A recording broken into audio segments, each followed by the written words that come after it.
After nearly 4 decades of working with families during some of the most difficult times of their lives, our team here at Compass Capital Management can tell you with certainty the difference between chaos and calm has nothing to do with how much money someone has. We've seen modest families that are completely organized and prepared for the end of life. And we've seen some very wealthy families who are completely overwhelmed with the process. The difference between these two families was preparation. So today our team will walk you through exactly how to make things easier for your family so that someday, not from theory, but from what we've actually seen, will work for your family as we have with many clients over the years. First, let's talk about the why. Why does this even matter?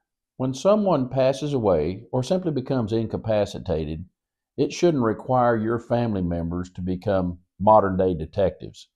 As to locating where clients have put accounts, where their insurance may be, even their safe deposit box becomes a very stressful opportunity for the family, one of which I can assure you they don't want to experience. We're going to share with you today 6 easy steps for how you can set up your family for financial stability and success, leaving them with financial control and not chaos. Step 1, get organized. Many of our clients have told us how beneficial it has been for us to help them create a key document that they can share with their family members should the need arise. This prevents chaos. This document contains everything such as list of your various accounts, account numbers, and what information they may need to know about them, it's what banks that they may be, or your investments at an investment firm. Also, it may be the Social Security numbers that you need available for purposes of filing for benefits of disability. It could be such things as life insurance accounts, as well as beneficiaries. Also, you think about how this would impact you if you didn't know where your safe deposit box key was. These are critical matters that you need to know at times of distress, and it only adds more pressure if these items aren't readily available. So I want to tell you that this one document could be the roadmap to success to start you on your estate planning process to give you and your family comfort from the chaos. Organization is not about control, it's about compassion. Step 2 of this process, check your beneficiaries. In my nearly 4 decades of serving clients, I can't tell you how many times we have seen this terrible event work out in real time. When asked if a client had checked the beneficiaries of their life insurance, their 401k, their IRA statements, even their bank accounts that have a transfer on death or paid on death provision, many times they fail to follow through. It is not just a tragedy, it is horrific if perhaps an ex-spouse were to be the one receiving your life insurance benefits instead of your current spouse. And think about it from this perspective. I've seen paperwork that was filled out but not signed, and keep in mind that beneficiary designations override what you state in a will. So it's critical that you understand this process. If you haven't checked your beneficiaries in the past year or two, it's highly recommended that you do so.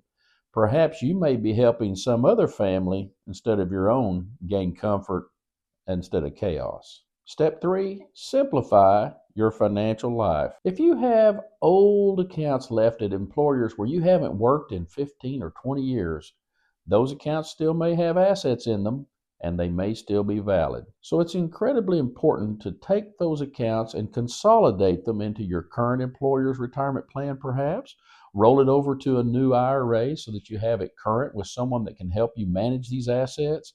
Also, what about dormant bank accounts? Maybe you'd had an account set up years ago and you just forgot about it because you hadn't used that account in quite some time.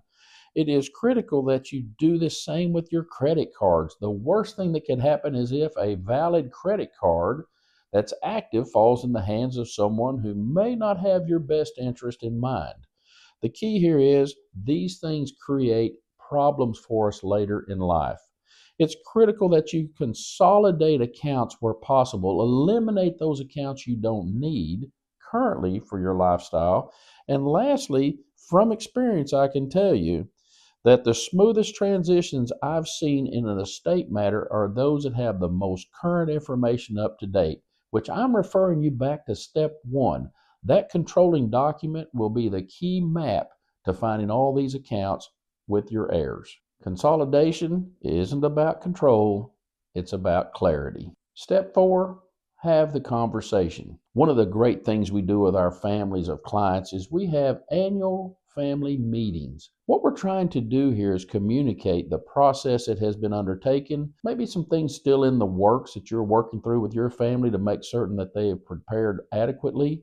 But it's important that you have these conversations with your children and perhaps with spouses. Many times we find that the children and spouses aren't involved in this process as much as we'd like. And if you work with an advisor, introduce your children to this advisor so they have a relationship with someone they can talk with when those days come that you can't talk on your own. And the last thing to think about is this. This is not where you maybe want to share all the dollar amounts of everything you've got, but they do need to understand the strategy and they need to understand where the documents are located. Again, that step one document is going to come in really handy in this process for this particular step. And keep in mind too, that silence creates confusion. Clarity creates peace. Step five, plan for incapacity. You know, most people plan for death, but seldom do they plan to be incapacitated.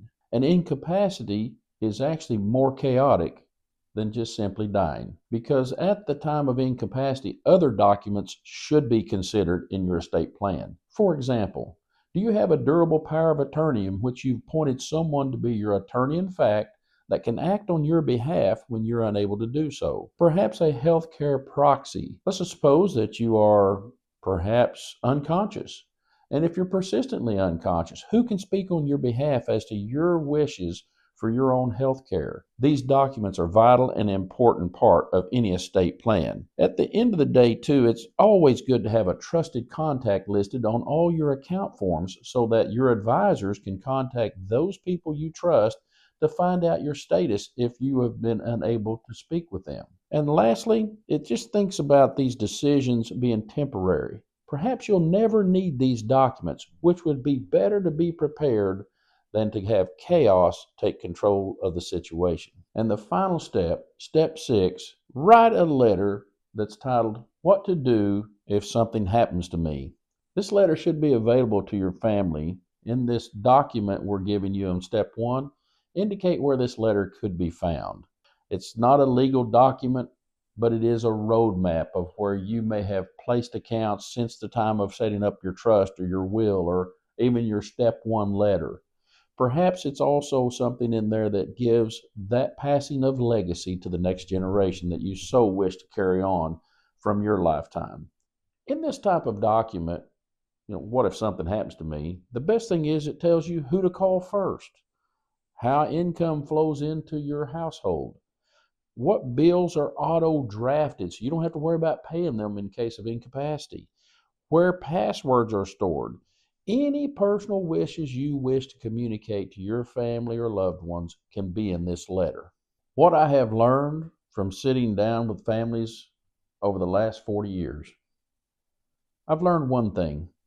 It doesn't matter how much money you have, the loss of a life within a family is always a devastating event.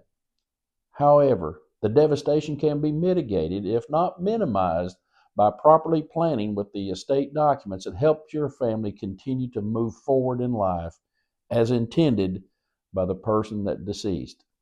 It's critical that we see these families for what they truly are, and that's legacy. Too often we get caught up in how much can we accumulate and how much can we earn an income. But the real point of planning is how much comfort can we provide those that follow in our footsteps, and how much legacy do we wish to leave that money can't buy and death can't take away.